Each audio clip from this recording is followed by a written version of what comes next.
30वां दिन है। आप सभी का स्वागत है आज 30वें दिन के अंदर। और हम 298 नंबर के पेज पर हैं। और यहाँ हम केंद्रित होने की 12वीं विधि आज सीख रहे हैं। मैं पढ़ता हूँ। जब किसी व्यक्ति के पक्ष या विपक्ष में कोई भाव उठे तो उसे उस व्यक्ति पर मत आरोपित करो, बल्कि केंद्रित रहो। आगे कहते हैं, अगर हमें किसी के विरुद्ध घृणा का अनुभव हो या किसी के लिए प्रेम का अनुभव हो तो हम क्या करते हैं? हम उस घृणा या प्रेम को उस व्यक्ति पर आरोपित कर देते हैं। अगर तुम मेरे प्रति घृणा का अनुभव करते हो तो उस घृणा के कारण तुम अपने को बिल्कुल भूल जाते हो और मैं तुम्हारा एकमात्र लक्ष्य या विषय बन जाता हूँ। वैसे ही जब तुम मुझे प्रेम करते हो तो भी तुम अपने को बिल्कुल भूल जाते हो और मुझे अपना एकमात्र विषय बना लेते हो। तुम अपनी घृणा को, प्रेम को या जो भी भाव हो उसे मुझ पर प्रक्षेपित कर देते हो। उस दशा में तुम आंतरिक केंद्र को भूल जाते हो और दूसरे को अपना केंद्र बना लेते हो। यह सूत्र कहता है कि जब किसी के प्रति घृणा, प्रेम या कोई भी भाव उठे, पक्ष या विपक्ष में पैदा हो, तो उसको, उस भाव को उस व्यक्ति पर आरोपित मत करो, बल्कि स्मरण रखो कि उस भाव का स्रोत तुम स्वयं हो। मैं तुम्हें प्रेम करता हूँ, इसमें सामान्य भाव यह है कि तुम मेरे प्रेम के स्रोत हो। लेकिन यह हकीकत नहीं है। स्रोत तो मैं ही हूँ। तुम महज एक वह पर्दा हो जिसमें मैं अपने प्रेम को प्रक्षेपित करता हूँ। तुम मात्र पर्दा हो। मैं अपना प्रेम तुम पर प्रक्षेपित कर सकता हूँ और मैं कहता हूँ कि तुम मेरे प्रेम के स्रोत हो। लेकिन यह तथ्य नहीं है, यह झूठ है। यह मेरे ही प्रेम की ऊर्जा है जिसे मैं तुम पर प्रक्षेपित कर रहा हूँ। इस प्रेम की ऊर्जा के प्रभाव में पड़कर तुम सुंदर हो जाते हो। हो सकता है किसी के लिए तुम सुंदर ना हो सकता है किसी के लिए तुम बिल्कुल कुरूप और विकर्षण से भरे हो। ऐसा क्यों है?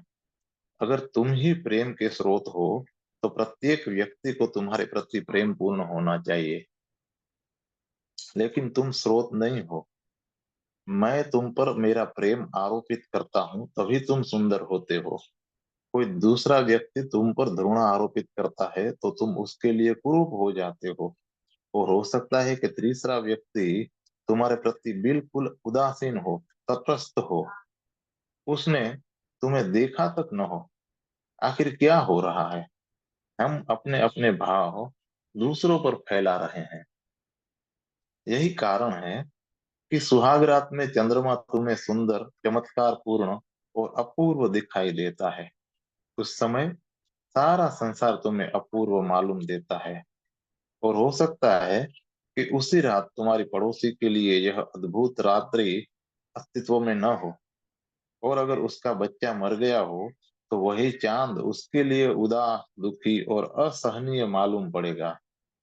और वही चांद तुम्हारे लिए इतना मोहक है, मादक है, और और तुम्हें वह पागल किए दे रहा है। क्यों? क्या चंद्रमा स्रोत है? क्या उसका आधार है चंद्रमा? यह चंद्रमा केवल एक पर्दा है जिस पर तुम अपने आप को फैला रहे हो, अपने आप को प्रक्षेपित कर रहे हो। यह सूत्र कहता है कि जब किसी व्यक्ति के पक्ष या विपक्ष में कोई भी भाव उठे तो उसे उस व्यक्ति पर मत आरोपित करो, बल्कि केंद्रित रहो। यहाँ व्यक्ति की जगह कोई वस्तु भी हो सकती है। विषय के रूप में कुछ भी काम देगा। तुम सदा केंद्रित रहो। याद रहे कि तुम स्रोत हो और विषय की ओर गति करने की बजाय स्रोत की ओर गति करो।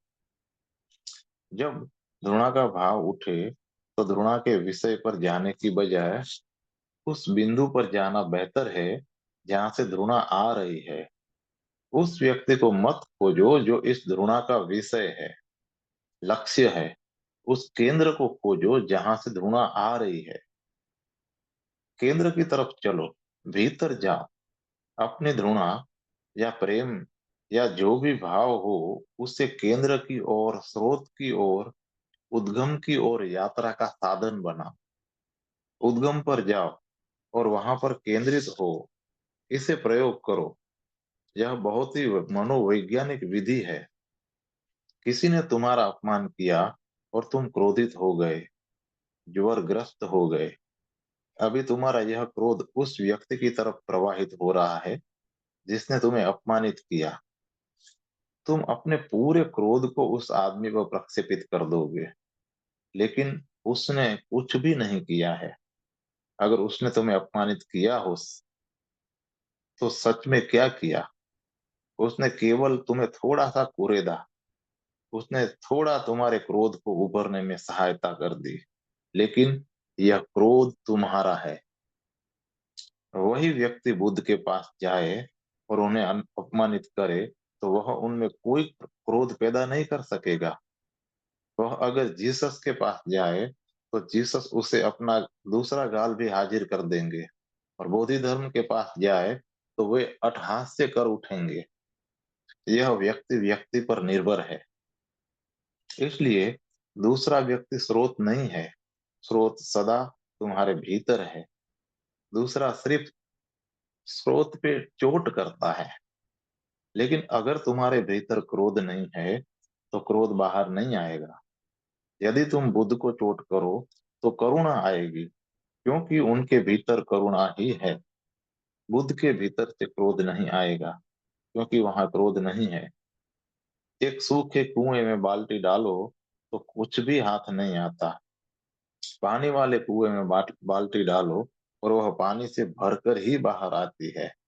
लेकिन पानी कुएं में है, कुआं ही उसका स्रोत है। बाल्टी तो पानी को बाहर लेने का निमित्त मात्र है। जो आदमी तुम्हें अपमानित करता है, वह सिर्फ बाल्टी का काम करता है। वह तुम्हारे भीतर से तुम्हारे क्रोध, घृणा या किसी भी आग को बाहर ले आता है। तो स्मरण रहो कि स्रोत तुम ही हो। इस विधि के लिए विशेष रूप से इस बात को ध्यान में रख लो कि दूसरों पर तुम जो भाव प्रक्षेपित करते हो, उसका स्रोत सदा तुम्हारे भीतर है। इसलिए जब भी कोई भाव पक्ष या विपक्ष में उठे, तो तुरंत भीतर प्रवेश करो और उस स्रोत के पास पहुंचो जहां से यह भाव उठ रहा है। स्रोत पर केंद्रित रहो। विषय की चिंता ही छोड़ दो। किसी ने तुम्हें तुम्हारे क्रोध को जानने का मौका दिया है, इसके लिए उसे तुरंत धन्यवाद दो और उसे भूल जाओ। फिर आंखें बंद कर लो और अपने भीतर सरक जाओ और उस स्रोत पर ध्यान दो जहां से यह प्रेम, क्रोध का भाव उठ रहा है। भीतर गति करने पर तुम्हें वह स्रोत मिल जाएगा, क्योंकि ये भाव उसी स्रोत से आते हैं। घृणा हो या प्रेम, सब तुम्हारे ही स्रोत से आता है। इस स्रोत के पास उस समय पहुंचना आसान है जब तुम क्रोध या प्रेम या घृणा के सक्रिय रूप से अनुभव में हो। इस क्षण में भीतर प्रवेश करना आसान हो जाता है। जब तार गर्म है, तो उसे पकड़ के भीतर जाना आसान होता है। और भीतर जाकर जब तुम एक शीतल बिंदु पर पहुंचोगे, तो अचानक एक भिन्न आयाम, एक दूसरा ही संसार सामने खुलने लगता है। इसलिए क्रोध, घृणा या प्रेम जो भी हो, उसका उपयोग अंतर यात्रा के लिए करो। हम सदा दूसरों की तरफ गति करने में इन भावों का उपयोग करते हैं। और जब अपने भाव आरोपित करने के लिए हमें कोई नहीं मिलता, तो फिर बड़ी निराशा होती है। तब हम अपने भावों को निर्जीव वस्तुओं पर आरोपित करने लगते हैं। मैंने लोग देखे हैं जो अपने जूतों पर क्रोध करते हैं और क्रोध में उन्हें फेंकते हैं। वे क्या कर रहे हैं? मैंने लोग देखे हैं जो घर के दरवाजे पर क्रोध करते हैं, क्रोध में उसे खोलते हैं, उसे गालियां तक देते हैं। वे क्या कर रहे हैं? इस प्रसंग में मैं एक जैन अंतर्दृष्टि की अपनी चर्चा से अपनी बात समाप्त करूं। एक बहुत ही बड़े जैन सदगुरु लिंची कहा करते थे मैं जब युवा था तो मुझे नौका विहार का बहुत शौक था। मेरे पास एक छोटी सी नाव थी और उसे लेकर मैं अक्सर अकेला झील की सैर किया करता था। मैं घंटों झील में रहता था। एक दिन ऐसा हुआ कि मैं अपनी नाव में आंखें बंद कर सुंदर रात पर ध्यान कर रहा था। तभी एक खाली नाव उल्टी दिशा से आई और मेरी नाव से टकरा गई। मेरी आंखें बंद थी, इसलिए मैंने मन में सोचा कि किसी व्यक्ति ने अपनी नाव मेरी नाव से टकरा दी है और मुझे क्रोध आ गया। मैंने आंखें खोली और मैं उस व्यक्ति को क्रोध में कुछ कहने ही जा रहा था कि मैंने देखा कि दूसरी नाव खाली है। अब मुझे कुछ करने का उपाय न था। किस पर यह क्रोध प्रकट करूं? नाव तो खाली है और वह नाव धार धार के साथ बहकर आई थी और वह मेरी नाव से टकरा गई थी। अब मेरे लिए कुछ भी करने को न रहा। एक खाली नाव पर क्रोध उतारने की कोई संभावना नहीं थी। तब फिर एक ही उपाय बाकी रहा। मैंने आंखें बंद की और अपने क्रोध को पकड़कर उल्टी दिशा में बहना शुरू किया और वह खाली नाव मेरे आत्मज्ञान का कारण बन गई। उस मौन रात में मैंने अपने भीतर अपने केंद्र पर पहुंच गया। वह खाली नाव मेरा गुरु थी। और फिर लिंची ने कहा, अब जब कोई भी आदमी मेरा अपमान करता है तो मैं हंसता हूँ और कहता हूँ कि यह नाव भी खाली है। मैं आंखें बंद करता हूँ और अपने भीतर चला जाता हूँ। इस विधि को प्रयोग करो, यह तुम्हारे लिए चमत्कार कर सकती है। आज इतना ही। हम अब चैप्टर नंबर 16 में प्रवेश कर रहे हैं। अचेतन पाप के पार। चैप्टर का नाम बहुत ही सुंदर है और मैं उसके प्रश्नों के सार पढ़ता हूँ। पहला प्रश्न, दमन के बिना अपने स्रोत पर लौटने का क्या उपाय है? दूसरा है, पश्चिम के मनोविश्लेषक मन के निग्रंथन के उपाय में सफल क्यों नहीं हो पाते?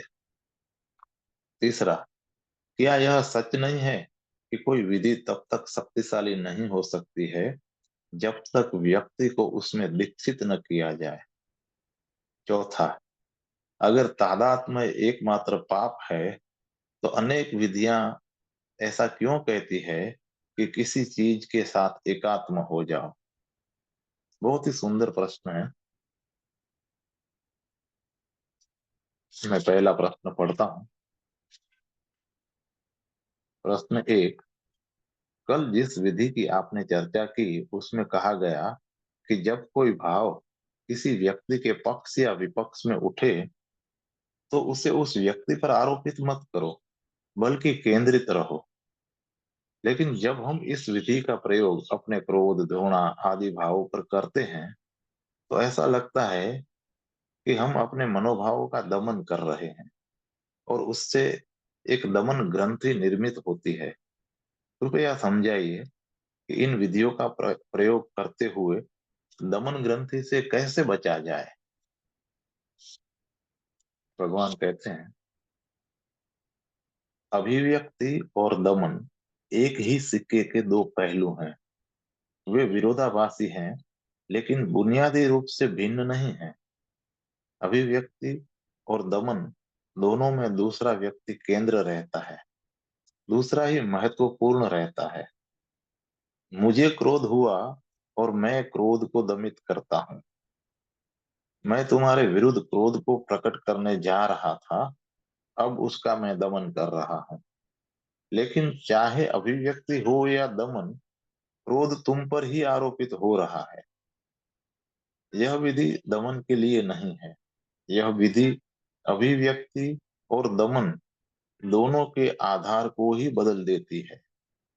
यह विधि कहती है कि भाव को दूसरे पर आरोपित मत करो, उसके स्रोत तुम स्वयं हो। चाहे अभिव्यक्ति करो या दमन करो, उसके स्रोत तुम स्वयं हो। यह अभिव्यक्ति या दमन पर जोर ही नहीं है। जोर इस बात के जानने पर है कि भाव कहाँ से उठ रहा है। तुम्हें उस उद्गम की ओर यात्रा करनी है जहां से क्रोध, घृणा और प्रेम का भाव उदित हो रहा है। जब तुम उसका दमन करते हो तो तुम केंद्र की ओर गति नहीं करते, तुम सिर्फ अभिव्यक्ति से लड़ रहे हो। यदि मेरे भीतर क्रोध पैदा हुआ है तो सामान्यतः मैं दो काम करूंगा, या तो उसे किसी पर प्रकट करूंगा या उसे दमित करूंगा। लेकिन दोनों स्थिति में मैं दूसरे की फिक्र करूंगा। क्रोध की ऊर्जा से जो उठकर सतह पर आ गई है, मेरा उससे लेना देना है। क्रोध का स्रोत यहाँ मेरी चिंता में नहीं है। यह विधि दूसरे को बिल्कुल भूल जाने को कहती है। यह कहती है कि क्रोध की उठती हुई ऊर्जा को देखो और उसके साथ प्रतिक्रम से अपने भीतर के स्रोत तक जाओ जहां से वह आती है, और तब वह स्रोत मिल जाए तो उस स्रोत के साथ केंद्रित होकर रहो। याद रहे, क्रोध के साथ यहाँ कुछ नहीं करना है। अभिव्यक्ति में क्रोध के साथ तुम कुछ करते हो। इस विधि के प्रयोग में क्रोध के साथ कुछ नहीं करना है, उसमें गहरे उतरो ताकि जान सको कि उसका जन्म कहाँ होता है। और जब स्रोत का पता चल जाए तो वहां केंद्रित होना बहुत आसान है। सत्य तो यह है कि हम यहाँ क्रोध का उपयोग स्रोत तक जाने की राह के रूप में करते हैं। इसलिए क्रोध ही नहीं, कोई भी मनोभाव काम देगा। जब तुम दमन करते हो तो तुम स्रोत को नहीं खोज रहे हो, तुम केवल उस ऊर्जा के साथ संघर्ष कर रहे हो जो उठी है और प्रकट होना चाहती है। तुम उसे दमित कर सकते हो, लेकिन देर अबेर वह प्रकट होगी। जागी हुई ऊर्जा के साथ निरंतर संघर्ष संभव नहीं है, वह अभिव्यक्त होगी ही। तुम अगर उसे अ पर प्रकट न कर सके तो वो ब या स पर प्रकट होगी। जो भी तुम्हें तुमसे कमजोर मिलेगा, तुम उस ऊर्जा को उस पर प्रकट कर दोगे। और जब तक प्रकट नहीं करोगे तब तक तुम तनावग्रस्त, भारग्रस्त, बोझिल और बीमार अनुभव करोगे। उसे प्रकट होना ही है, तुम उसे सतत दबाकर नहीं रख सकते। कहीं ना कहीं से वह ऊर्जा फूट निकलेगी, क्योंकि अगर नहीं निकले तो उसके कारण तुम निरंतर चिंतित रहोगे। इसलिए दमन यथार्थतः स्थगन है या फिर टालना है। तुम अभिव्यक्ति को टाल भर रहे हो। तुम्हें अपने मालिक पर क्रोध आया है, तुम उसको उस पर प्रकट नहीं कर सकते। प्रकट करना लाभप्रद नहीं होगा। तुम उस क्रोध को नीचे सरका दोगे।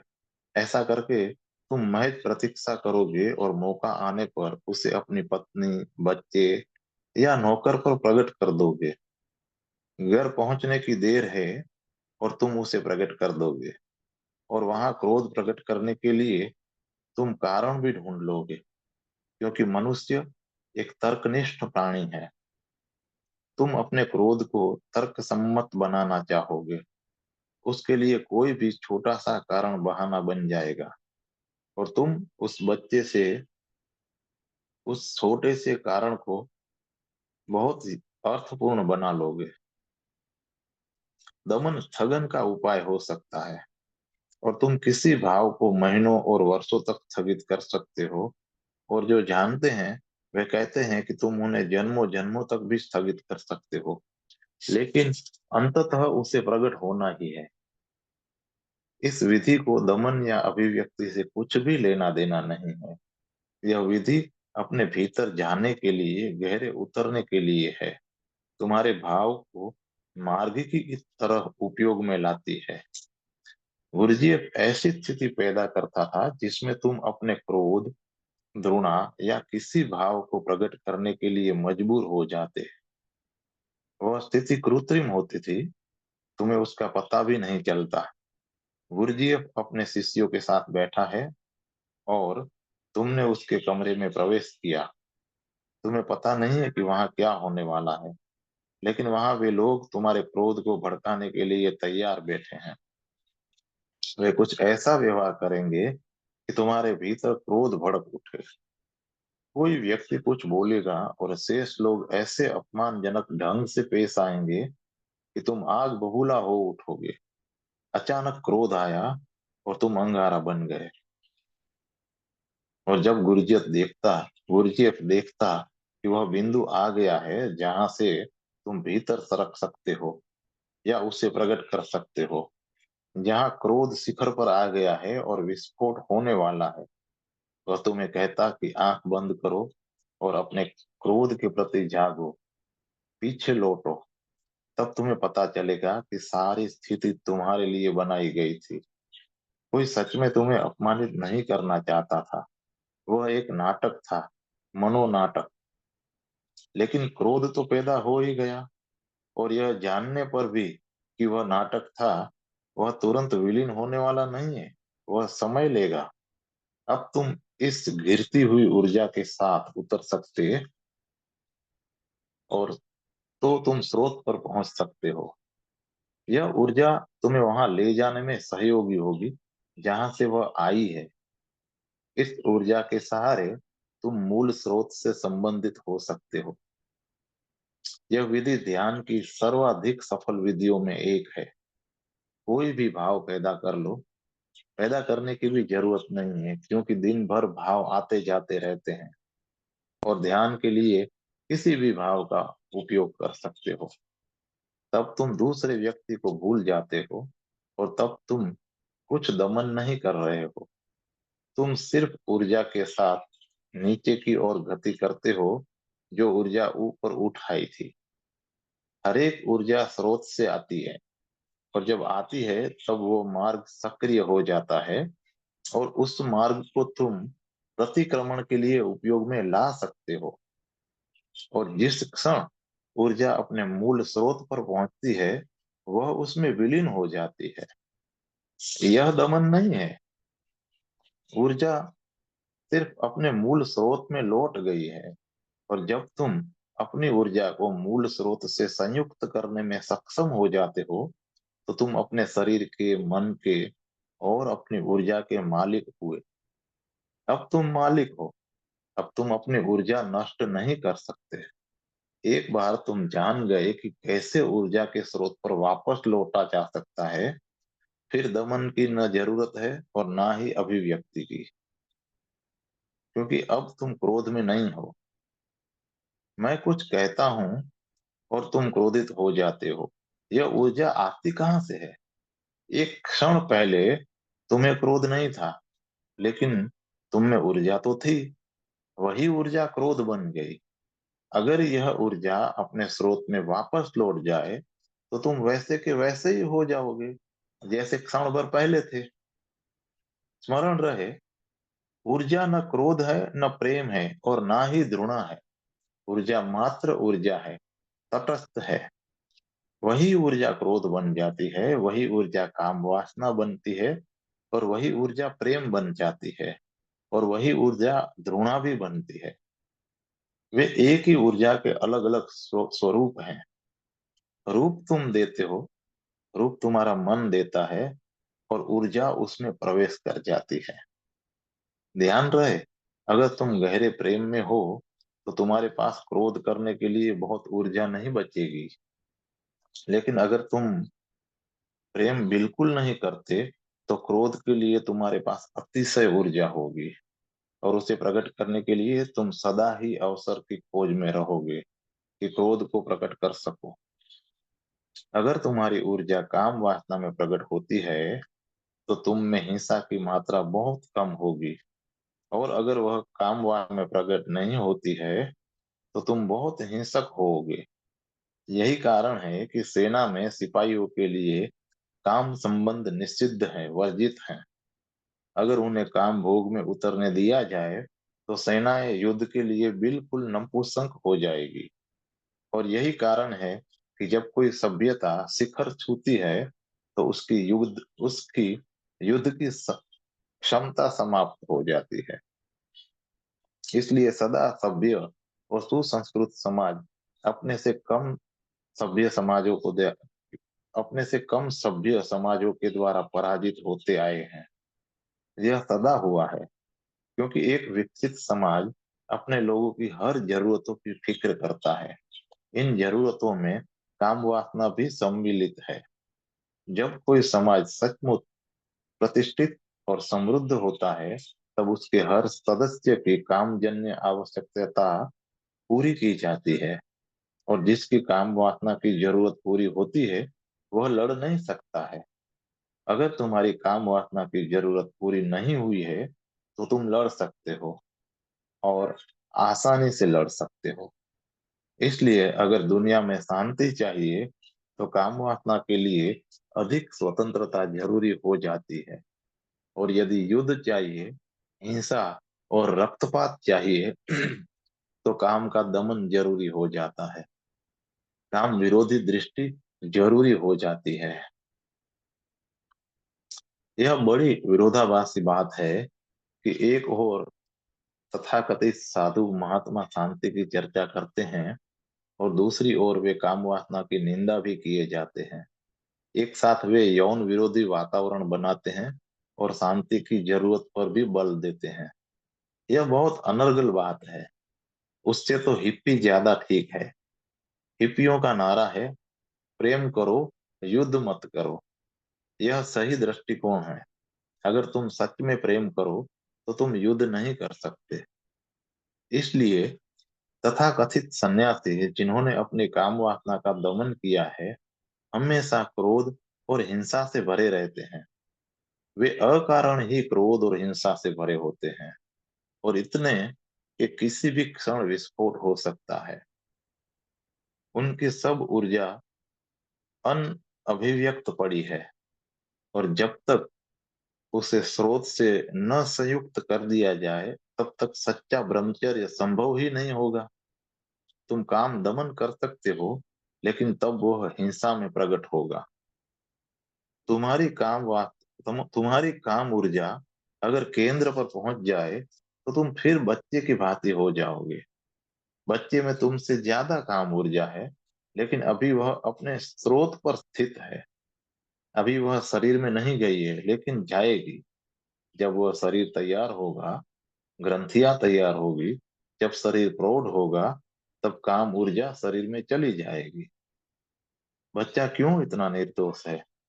इसलिए कि उसकी ऊर्जा अब इस स्रोत पर है, वहां से अलग नहीं हुई है। वही घटना दूसरी बार घटती है। जब कोई व्यक्ति बुद्धत्व को प्राप्त होता है, तब उसकी सब ऊर्जा स्रोत में लौट आती है, और वह व्यक्ति बच्चे के भांति हो जाता है। जीसस का यही मतलब है जब वे कहते हैं कि मेरे प्रभु के राज्य में वे ही प्रवेश कर सकेंगे जो बच्चे के भांति हो जाएंगे। इसका क्या अर्थ है? इसका मनोवैज्ञानिक अर्थ है कि तुम्हारी समूची ऊर्जा अपने स्रोत पर लौट आई है। जब तुम ऊर्जा को अभिव्यक्ति देते हो, तो वह बाहर जाती है। अभिव्यक्ति देकर तुम ऊर्जा के लिए बाहर जाने की, स्खलित होने की आदत निर्मित करते हो। और जब तुम ऊर्जा को दमित करते हो, तब ऊर्जा न भीतर जाती है और न बाहर।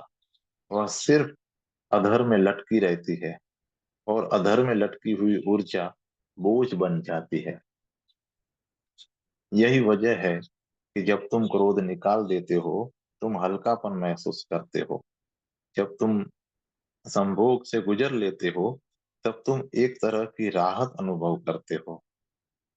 वैसे ही जब तुम किसी चीज को नष्ट करके अपनी घृणा को प्रकट करते हो, तो तुम्हें चैन सा लगता है। दमित ऊर्जा बोझ बनी रहती है। तुम्हारा मन उससे भारी बना रहता है, और तुम्हारे सामने दो ही विकल्प है। या तो उस ऊर्जा को बाहर फेंको, या उसे पीछे लौटकर अपने स्रोत से संयुक्त होने दो। स्रोत में वापस लौटकर ऊर्जा निराकार हो जाती है। स्रोत पर सब ऊर्जा निराकार होती है। उदाहरण के लिए बिजली है, वह भी निराकार है। जब बिजली पंखे में आती है, तो वह एक रूप ले लेती है, और वही बल्ब में प्रवेश करके दूसरा रूप ले लेती है। तुम हजार तरह से उसका उपयोग कर सकते हो। ऊर्जा वही है, यंत्र के द्वारा उसे आकार मिलता है। वैसे ही क्रोध एक यंत्र है। काम, प्रेम, घृणा भी एक यंत्र है। ऊर्जा जब घृणा की नहर में आती है तो घृणा बन जाती है।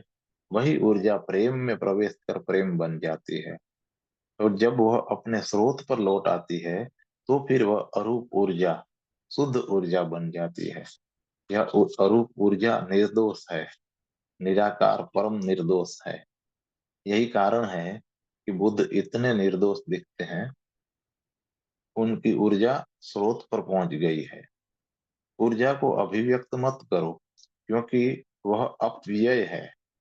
वैसा करके तुम अपनी ही ऊर्जा नष्ट नहीं करते, दूसरे की ऊर्जा भी नष्ट करने में सहयोगी होते हो। और ऊर्जा का दमन भी मत करो, क्योंकि दमित ऊर्जा तनाव में होती है और सदा प्रकट होने की राह खोजती है। तो फिर क्या करना? यह विधि कहती है कि भाव के साथ कुछ मत करो, बल्कि उस स्रोत की तरफ जाओ जहां से वह भाव आया है। और जब भाव सक्रिय है तब मार्ग भी स्पष्ट है, और उसी क्षण तुम भीतर गति कर सकते हो। भावों का ध्यान के लिए उपयोग करो, उसके अद्भुत परिणाम होंगे जिन पर तुम्हें विश्वास न होगा। और एक बार तुम्हें वह कुंजी मिल गई तो ऊर्जा को उसके स्रोत पर पहुंचा देती है, तो तुम्हारे व्यक्तित्व का गुणधर्म ही कुछ और हो जाएगा। तब तुम अपनी ऊर्जा नष्ट नहीं करोगे। नष्ट करना तुम्हें मूढ़ता मालूम होगी।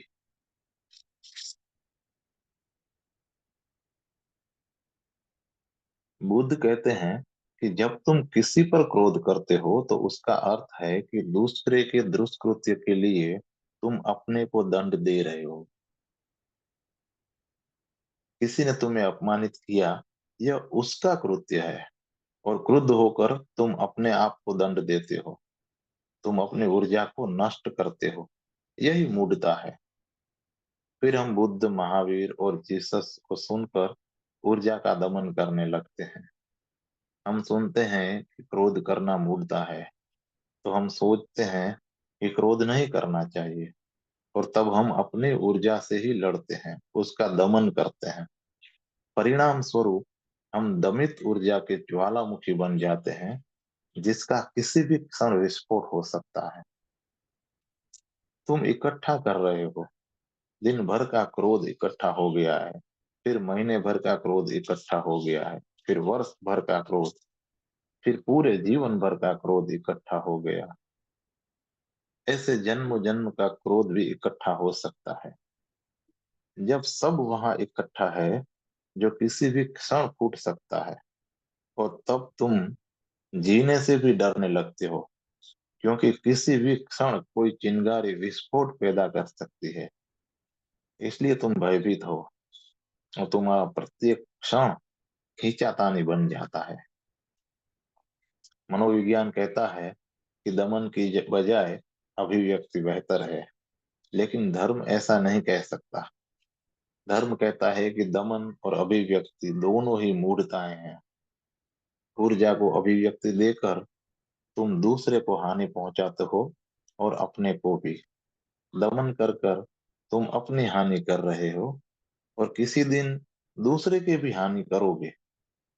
मगर धर्म कहता है कि स्रोत की तरफ लौट चलो, जहां पहुंचकर ऊर्जा निराकार हो जाती है। तब क्रोध किए बिना ही तुम शक्तिशाली महसूस करोगे। तब तुम ओजस्वी और जीवंत होोगे। तब तुम्हारे जीवन में तीव्रता और त्वरा होगी, और तुम्हारी उपस्थिति प्रभावकारी होगी। तब तुम्हें किसी पर प्रभुत्व करने की जरूरत नहीं रहेगी। तुम्हारी उपस्थिति ही कहेगी कि यहाँ कोई शक्ति का स्रोत आ गया है। जब तुम किसी बुद्ध या कृष्ण के पास पहुंचते हो तो तुरंत अपने को एक भिन्न ही माहौल में पाते हो। कारण यह है कि बुद्ध और कृष्ण शक्ति का स्रोत बन जाते हैं। उनकी सन्निधि में जाते ही तुम पर चुंबकीय प्रभाव पड़ता है, जादू सा हो जाता है। कोई तुम पर जादू करता नहीं है, कुछ भी नहीं करता है, सिर्फ उनकी उपस्थिति काम करती है। तुम्हें लगेगा कि किसी ने तुम्हें सम्मोहित कर दिया है, लेकिन बात ऐसी नहीं है। यह बुद्ध की उपस्थिति है जो सम्मोहित कर रही है, क्योंकि बुद्ध की ऊर्जा स्रोत पर पहुंच गई है। वह ऊर्जा केंद्रित होकर निराकार हो गई है। ऐसी उपस्थिति सम्मोहित सम्मोहक होती है। बुद्धत्व प्राप्ति के बुद्धत्व प्राप्ति के पूर्व बुद्ध के 5 शिष्य थे। वे सभी तपस्वी थे। तब बुद्ध स्वयं एक बड़े तपस्वी थे। उन्हें अपने शरीर को सताने में बड़ा रस आता था। वे नए नए ढंगों से, अनेक अनेक ढंगों से अपने को सताते थे। इस तरह वह आत्म पीड़क थे। और उस समय ये पांचों उनके निष्ठावान शिष्य थे। और फिर बुद्ध को बोध हुआ कि तपस्या बिल्कुल व्यर्थ है। अपने को सताकर कोई बुद्धत्व को प्राप्त नहीं हो सकता है। जब उन्होंने यह बोध हुआ तो उन्होंने तपस्या का मार्ग छोड़ दिया। फलतः उनके पांचों शिष्य तुरंत उन्हें छोड़कर अलग हो गए। उन्होंने कहा कि तुम अब तपस्वी न रहे, तुम्हारा पतन हो गया है। और वे सभी कहीं और चले गए। फिर जब बुद्ध बुद्धत्व को उपलब्ध हुए तो सबसे पहले उन्हें अपने 5 शिष्यों का स्मरण आया। कभी वे उनके अनुयायी थे, इसलिए उन्हें पहले उनकी खोज करनी चाहिए। बुद्ध को लगा कि मेरा उनके प्रति एक कर्तव्य है। पहले उन्हें खोज कर वह बताना है जो मुझे मिला है। तो बुद्ध उन्हें ढूंढने के लिए बोध गया से वाराणसी गए। वे लोग उन्हें सारनाथ में मिले। कथा कहती है कि बुद्ध दूसरी बार लौटकर वाराणसी कभी नहीं गए, सारनाथ कभी नहीं गए। वे सिर्फ इन शिष्यों के लिए आए थे। जब बुद्ध सारनाथ पहुंचे तो संध्या का समय था। बुद्ध के पांचों शिष्य एक पहाड़ी पर बैठे थे। जब उन्होंने बुद्ध को अपनी ओर आते देखा तो उन्होंने कहा कि यह वही गौतम सिद्धार्थ है जो मार्ग छोड़कर पतित हो गया है। हम उसे कोई आदर नहीं देंगे। हम उनके उसके साथ मामूली शिष्टाचार भी नहीं निभाएंगे। और ऐसा कहकर पांचों ने आंख बंद कर ली। लेकिन जैसे जैसे बुद्ध उनके निकट पहुंचे, अनदेखे ही उन पांचों के मन बदलने लगे। वे बेचैन हो उठे। और जब बुद्ध बिल्कुल उनके पास आ गए तो अचानक उन पांचों की आंखें खुल गई और वे सीधे बुद्ध के चरणों में गिर पड़े। बुद्ध ने पूछा कि तुम लोग ऐसा क्यों करते हो? तुमने तो यह तय किया था कि तुम मुझे सम्मान नहीं दोगे, फिर यह क्या है? उन्होंने कहा कि हम कुछ नहीं कर रहे हैं, सब अपने आप हो रहा है। और कुछ मिला है। आप एक चुंबकीय शक्ति बन गए हैं। हम आपकी तरफ खींचे जा रहे हैं। क्या आप हम पर सम्मोहन कर रहे हैं? बुद्ध ने कहा, नहीं, मैं कुछ भी नहीं कर रहा हूँ। लेकिन मुझे कुछ हुआ है, मुझे कुछ मिला है। मेरी समस्त ऊर्जा अपने स्रोत में जाकर मिल गई है। इसलिए मैं जहां जाता हूँ वहां एक चुंबकीय शक्ति अनुभव होती है। इसी कारण से सदियों से बुद्ध या महावीर के विरोधी कहते आए हैं कि वे लोग अच्छे नहीं थे। वे लोगों को सम्मोहित कर लेते थे। असल में कोई सम्मोहित नहीं करता है। यह दूसरी बात है कि लोग सम्मोहित हो जाते हैं। जब ऊर्जा मूल स्रोत में मिलती है तो वह एक चुंबकीय केंद्र पैदा करती है। यह विधि तुम्हारे भीतर वही चुंबकीय केंद्र पैदा करने की विधि है।